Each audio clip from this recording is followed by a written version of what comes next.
Ela foi vencedora do 2º Prêmio Conselho Empresarial Brasileiro para o Desenvolvimento Sustentável na categoria Liderança Feminina e tem se destacado na gestão à frente do Serviço de Limpeza Urbana do Distrito Federal. Uma das ações de destaque de sua administração no SLU foi o fechamento do 2º maior lixão do mundo, conhecido como Lixão da Estrutural, que ficava aqui no DF. Estamos falando de Eliana Kátia Tavares Campos. Esse é o Cidadania Mulher, seu espaço para a discussão da agenda feminina. Eliana, muito obrigada pela presença. É um prazer tê-la aqui no Cidadania Mulher. Prazer é todo meu. Muito obrigada, Paula. Vamos começar, então, por essa questão do prêmio, né? Como é que foi receber um prêmio na categoria Liderança Feminina, numa área de sustentabilidade e à frente de um órgão tão importante que é o SLU, que cuida da limpeza da nossa cidade, da capital do Brasil? A gente tem muito orgulho do trabalho que está sendo realizado no SLU, porque há cerca de 5 décadas a gente convivia com uma situação realmente muito triste de pessoas vivendo em cima de lixão, recebendo alimentos, e com crianças, com animais, com cachorros. Então, foi muito bom a gente conseguir chegar onde a gente chegou, fechando o lixão. O prêmio foi uma surpresa total, porque eu não me inscrevi. Um órgão, que foi a Caixa Econômica, me indicou, não me avisou. Aí houve uma votação popular e realmente houve esse reconhecimento porque era uma chaga muito forte, principalmente no setor de saneamento, a presença desse lixão numa cidade tão importante que é a capital do Brasil. A gente não está falando de uma pequena cidade com muitas dificuldades financeiras, mas é onde está o poder central, é onde tem uma renda muito elevada, existem muitas possibilidades. Então, é um orgulho enorme assim, a gente ter conseguido essa meta de inaugurar o primeiro aterro sanitário e estar incluindo os catadores como prestadores de serviços públicos aqui no Distrito Federal. Lembrando que esse lixão, ele funcionou em 58 anos, né? Então, Exato. Quase desde que a capital foi criada, inaugurada, né? E existia ali uma questão muito séria, que era a questão social de crianças, né? Famílias inteiras trabalhando naquele lixão. Você tem uma experiência também no Ministério de Combate à Fome, o Ministério do Desenvolvimento Social e Combate à Fome, e também na Unicef. E isso ajudou muito nessa sua gestão à frente do SLU, principalmente nessa questão social? Com certeza, eu acho que inclusive foi por isso que eu fui convidada pelo governador para assumir o cargo, porque em Belo Horizonte a gente fez um trabalho também na limpeza urbana muito importante, envolvendo os catadores de materiais recicláveis, e no Unicef para tirar as crianças dessa situação e colocá-las na escola. Então, a vantagem do prêmio da liderança feminina foi de ter a possibilidade da gente estar levantando de novo essa bandeira, porque nos últimos 3 anos tem havido um recrudescimento e tem aumentado os lixões e a presença de criança nos lixões. Esse programa do Unicef começou em 89 e veio evoluindo, muitas crianças saíram do lixão, mas nos últimos anos a gente tem percebido que a situação continua bastante grave. Então, é muito importante que a gente possa debater esse assunto e que as pessoas realmente não se conformem de ver essa situação, que hoje ainda temos cerca de 3 mil municípios brasileiros que têm lixões. E onde tem lixão, tem pessoas, onde tem pessoas, as mães muitas vezes não têm condição de deixar seus filhos numa creche, numa escola, acabam levando as crianças para essa creche.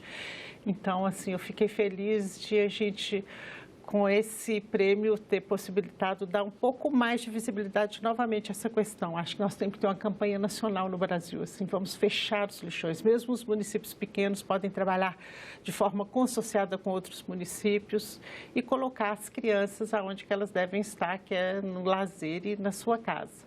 É bom destacar que a gente tem uma lei aí, uma lei nacional dos resíduos sólidos, mas ela, pelo jeito, não vem sendo implantada de forma efetiva. Na sua avaliação, falta alguma questão aí nessa lei, alguma regulamentação específica para fazer com que os municípios sigam essas regras?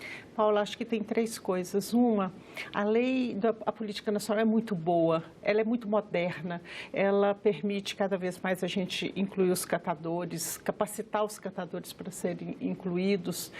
E ela tem um artigo muito importante que é da logística reversa, onde as empresas que põem embalagens no comércio são obrigadas a captar esse material de volta ou pagar o município pelo serviço prestado. Com isso, o município pode ter renda para contratar os catadores para fazer esse serviço. Então, a política nacional, se for cumprida nesse artigo da logística reversa, os municípios vão ter um pouco mais de condições para fazer essa contratação dos catadores. Uma outra coisa muito importante também da lei, a questão das crianças que vão com os pais de saírem de saírem para a escola e os municípios se estruturarem institucionalmente. Poucos municípios brasileiros têm um quadro de pessoal capaz de dar conta do tamanho do desafio. Porque para fechar um lixão, nós temos que ter gente na área social, na área de sociologia, tivemos que envolver... Tem que ter uma capacitação, né? Muito uma grande. Preparação mesmo. Né? Isso falta. Agora, a lei de saneamento, que é outra política, 11445 de 2007, ela permite aos municípios contratar cooperativas e associações de catadores sem licitação. Então, não precisa deles disputarem com a iniciativa privada. Aqui no Distrito Federal, nós contratamos 22 cooperativas com 28 contratos para fazer a coleta seletiva em 15 cidades e para separar o material plástico papelão sem licitação. Nós fizemos uma chamada no site, aquelas cooperativas que se enquadravam foram contratadas. Então, a lei de saneamento ela é muito boa para a inclusão social dos catadores ao saírem dos lixões. Isso ajuda muito, porque muitas vezes o prefeito fala que nem vai fechar o lixão porque não tem o que fazer com aquelas pessoas, mas pode contratá-las como prestadores de serviço público. Agora, me conta um pouquinho como é que foi essa transição, né? Durante um tempo, eles receberam uma ajuda de custo quinzenalmente, houve aí uma certa resistência, eles ficaram com medo de baixar muito a parte financeira, né? O recebimento que eles tinham por catar o lixo.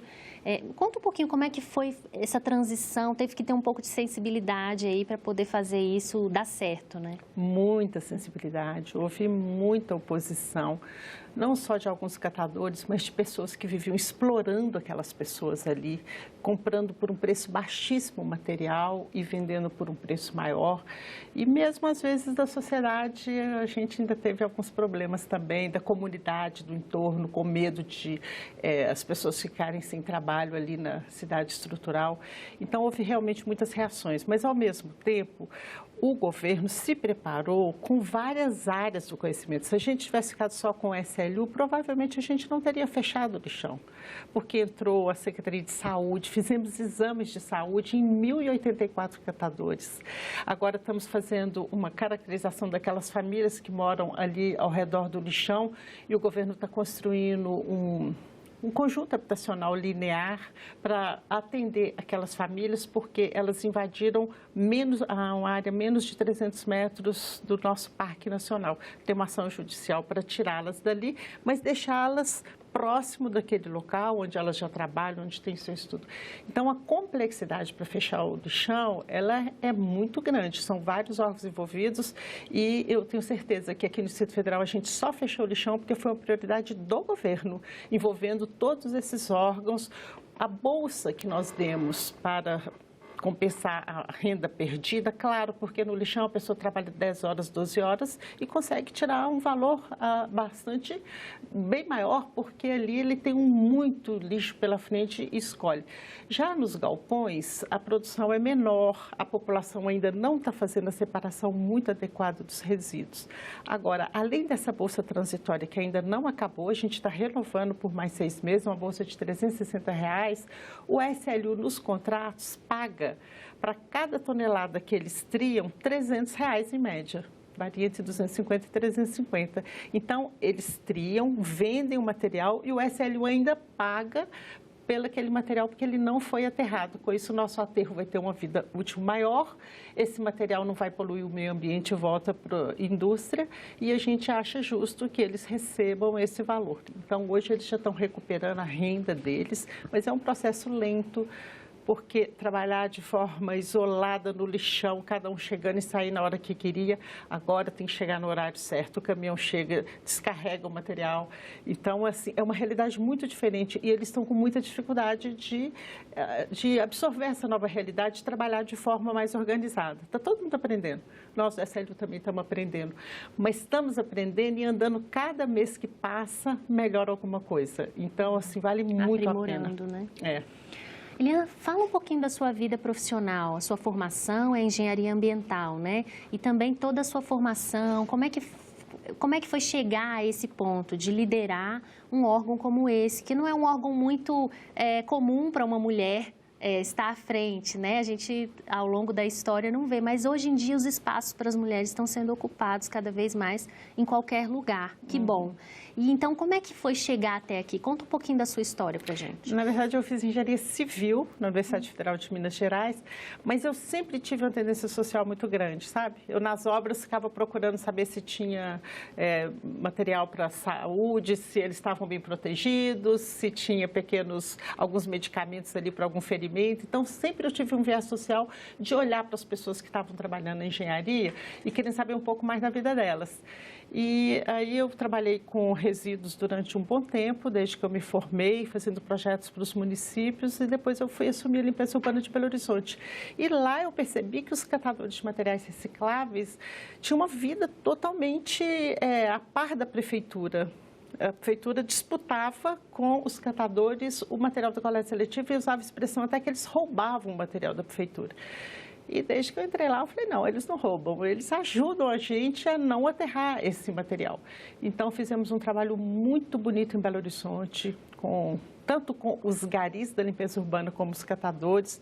Isso rendeu um prêmio internacional através da Fundação Ford, da Fundação Getúlio Vargas. Fomos apresentar o prêmio em Washington. E depois fui convidada para o Unicef, exatamente por conta do trabalho de Belo Horizonte. E no Unicef eu percebi a presença de um monte de... Hoje é tão normal a gente falar, né, criança no lixo, mas não estava a criança no lixo como trabalho infantil no Brasil. Não existia várias categorias de trabalho infantil. Quando nós descobrimos, não existia nem na OIT, na Organização Internacional do Trabalho. Então, pelo Unicef, nós visitamos a OIT e falamos, olha, não está na categoria de trabalho infantil a criança no lixo, elas estão trabalhando no lixo.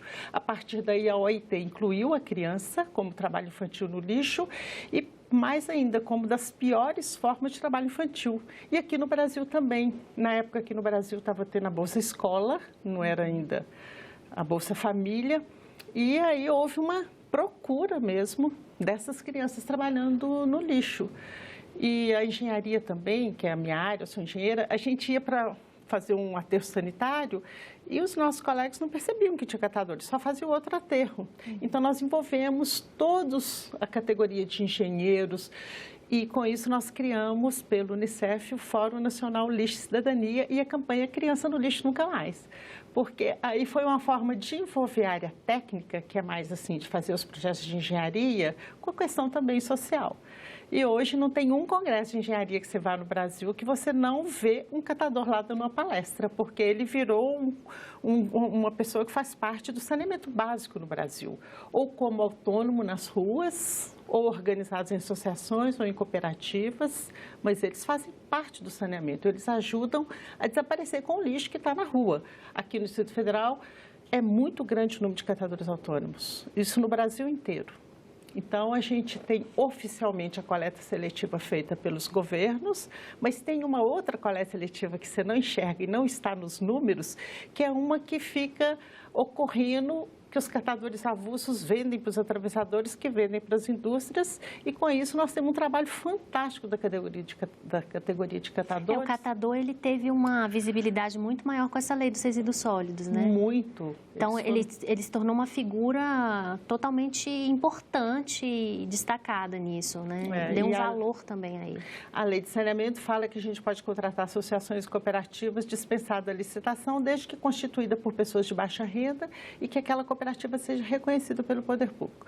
E a lei de resíduos fala que o poder público tem que capacitar as cooperativas para serem contratadas. Então, as duas leis, elas foram brilhantes ao ver esse problema e não considerar que é um problema que a gente tem que acabar com ele. Ao contrário, a gente tem que trazer para que os catadores possam virar verdadeiros prestadores de serviços públicos. Incluí-los, né, na sociedade e também a família deles, né? Exato. Para que não exista. Agora, você falou muito assim em eu percebi. A percepção da mulher na sua avaliação, a sensibilidade nessas questões humanas, sociais, na sua avaliação é o destaque de uma liderança, de uma mulher? Porque tem esse lado, né, o lado social que muitas vezes não é visto, o lado humano que muitas vezes passa despercebido. Na sua avaliação é isso que se destaca numa liderança feminina também, além da força, a persistência? Eu acho assim que às vezes a gente tem mais olhos para os detalhes. Você entra no ambiente, você está enxergando uma criança que está no lugar, você está enxergando... Eu tenho essa impressão, não tenho nenhuma segurança, mas acho que por a gente ser mãe, você vê alguém fazendo uma coisa, você pensa, poderia ser meu filho.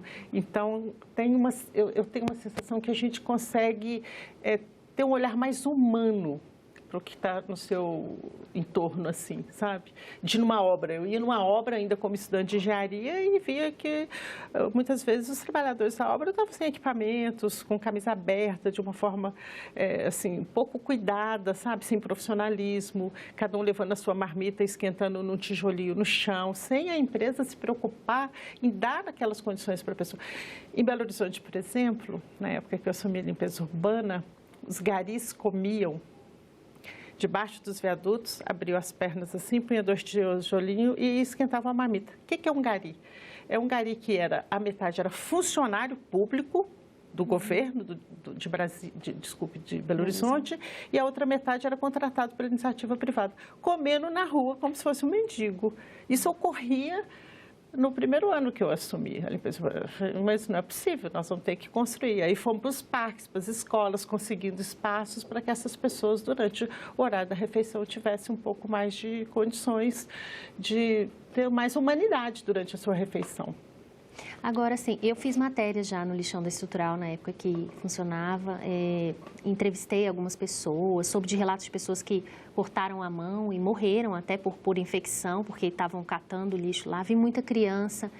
Como é que foi para você se deparar com isso, ver crianças ali, né, trabalhando naquele lugar totalmente insalubre, né, brincando às vezes, ou trabalhando, ajudando os pais num lugar que o cheiro é muito forte, o lugar é muito... Não é um lugar definitivamente para ninguém, muito menos para uma criança, né? Conta um pouquinho dessa experiência, dessa situação em que você se encontrou ali vendo essas crianças. Eu conheço muitos lixões e todas as vezes que eu vou, eu fico muito indignada, assim. Como é que nós, seres humanos, podemos permitir outros seres humanos nessa situação? Então, é assim, não perder esse poder de se indignar com essa realidade. Eu já vi reportagem lá onde a repórter disse assim, olha que solidariedade, essa senhora está fazendo comida aqui para essas pessoas, achou esse frango e tal. Quer dizer, não é possível a gente achar normal que pegou um frango que alguém jogou fora porque está perdido e está fazendo, de admitir aquela situação como uma situação normal. Só que as pessoas que estão ali pensam que só existe aquilo e dali só vai ter coisas piores, vai ficar sem o que comer, sem comer nada. Eu ouvi várias vezes para mim assim, o que seus filhos comem? Os meus só comem isso aqui. Se você tirar isso, eles não têm mais o que comer. Então, há uma insegurança enorme do lado deles, de falar assim, eu estou numa situação muito ruim, muito deprimente, mas... Pode piorar. Pode piorar. E quando eu dizia assim, gente, mas estão morrendo pessoas aqui. Na nossa gestão morreram 3 pessoas, sabe? Foi reduzindo. Em 2014 morreram 4 pessoas atropeladas. Em 15, 2 pessoas atropeladas. Em 16 não morreu ninguém. E em 2017, infelizmente, em setembro, nós perdemos um menino, um garoto. Então, assim, essa parte da gente fala, isso não pode acontecer, nós não vamos permitir e vamos ter que achar uma solução para isso. Como nós estamos achando? Sabe quantos catadores hoje que têm contratos com a SLU? 1.190, diretamente, através das cooperativas e associações, mas eles são pagos. E com esse dinheiro que eles ganham, com esse material, eles beneficiam outras pessoas da cooperativa que vão vender aquele material. Então, assim, a gente tem que dar prioridade, investir no assunto e saber que é caro, que durante um período a gente, realmente aqui no Distrito Federal, se você colocar na ponta do lápis, nós alugamos 5 galpões, estamos construindo mais 4 galpões. É um investimento, mas que a longo prazo vai trazer melhoria para todo mundo. E nós temos que reparar o nosso erro. Se nós temos uma sociedade que deixa uma pessoa chegar naquele nível de sobrevivência, nós temos que pagar por aquilo mais do que se aquelas crianças todas ali tivessem ido para um jardim, para um pré, tivessem na escola. Se nós não conseguimos colocar essas pessoas lá, nós vamos ter que dar um jeito de trazê-las fora da época, às vezes. Poderia ter sido muito antes. Então, por parte deles, houve muita resistência e, assim, e eles ficaram muito bravos, muitas vezes, achando que a gente estava fazendo as coisas erradas. Então, a persistência foi grande. Vamos fazer, não vamos permitir, dessa vez a gente vai fechar, mas vocês vão ser incluídos. Só que a gente incluiu aqueles que vieram para trabalhar conosco, mas muitos que estavam ali, que resistiram ao fechamento, têm dificuldades com documentação ou porque têm problemas com a justiça.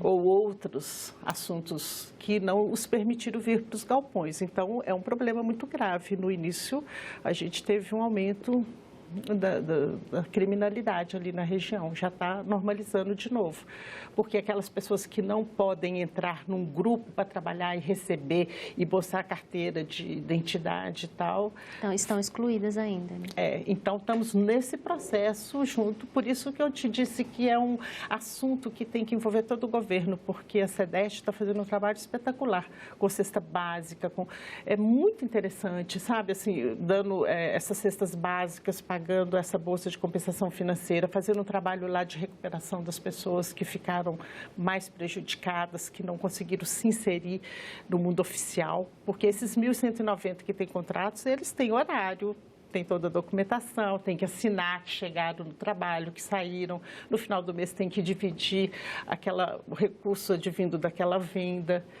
Então, assim, são problemas sociais muito graves. Eliana, bom, mas o importante disso tudo é ter deixado um marco aí na história do Distrito Federal, né? Na história do país, na história do mundo, porque era um lixão realmente muito grande, tinha um impacto muito grande, né?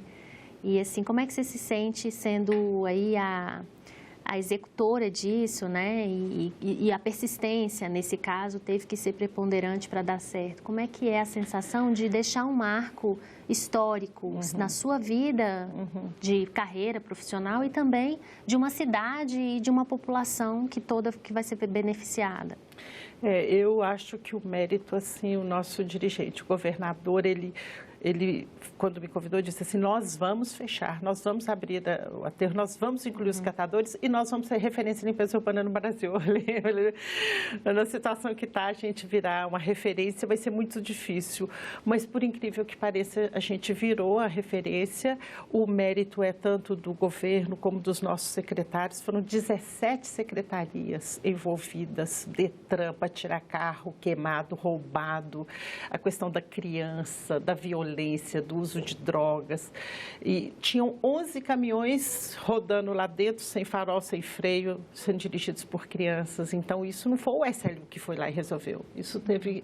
Então, assim, realmente foi uma ação... Foi um trabalho em grupo, né? Foi um coletivo de governo. O papel do SLU foi realmente muito importante, porque nós somos os responsáveis pela gestão, né? E eu tenho um passado que diz respeito a essa história. Mas só foi possível porque foi a vontade política de governo e da equipe toda que assumiu esse desafio. E agora a gente está indo em outubro, final de outubro, a gente vai vamos publicar o nosso caso no seminário, no Congresso Internacional de Resíduos Sólidos, que vai ocorrer na Malásia. E dos 50 maiores lixões do mundo, onde a gente é o segundo, foi o primeiro dos 50. Essa lista saiu em 2014 pela Associação Internacional de Resíduos Sólidos e o nosso foi o primeiro que fechou e mais do que ele fechou, abriram um aterro novo, sanitário, dentro de todas as regras e incluindo os catadores. Então, a gente fez um relato contamos a nossa historinha, como fechamos o segundo maior lixão do mundo, qual foi o processo, quais foram as dimensões abordadas, social, econômica, técnica.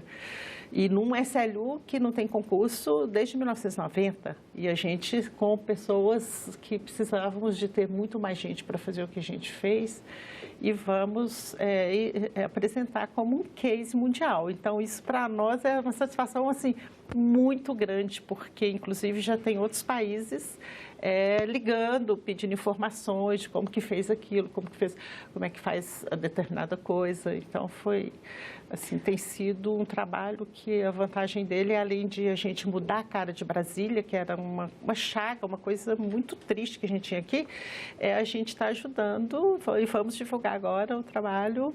Vai ser um case aí para ser distribuído para muitos lugares. É um orgulho muito grande, é uma satisfação muito grande. Eliana, fala para mim, na sua equipe tem muitas mulheres também que te ajudam e que têm esse olhar sensível? Nós temos 7 diretores, 5 são mulheres. Ótimo. Aí está aí o resultado de um trabalho que teve sucesso também, né? Porque tem um olhar dos dois, tanto do homem quanto da mulher. A gente gosta muito dos homens, mas a gente, assim, as mulheres, a gente não tem limite, né? Eu acho que a gente não tem limite, a gente quer e vai e fica e trabalha fim de semana e está abraçando tudo que a gente pode abraçar. Porque faz com um sentimento, né? Eu acho que o sentimento ele é muito aflorado na mulher. Com certeza, com certeza. Eliana, muito obrigada pela entrevista. E a gente só deseja sucesso e novos desafios, né? E agradeço também, em nome assim, da cidade, da população, em nome dos catadores, o trabalho tão importante e significativo que foi feito à frente aí do SLU. Eu é que agradeço a oportunidade de estar aqui com você. Bom, se você quiser rever, baixar ou repassar o link desse programa, é só visitar a nossa página na internet no endereço senado.leg.br/TV ou então o canal da TV Senado no YouTube. E se você quiser fazer algum comentário, crítica ou sugestão, você pode telefonar para o 0800 61 2211. Obrigada pela atenção e até o próximo Cidadania Mulher.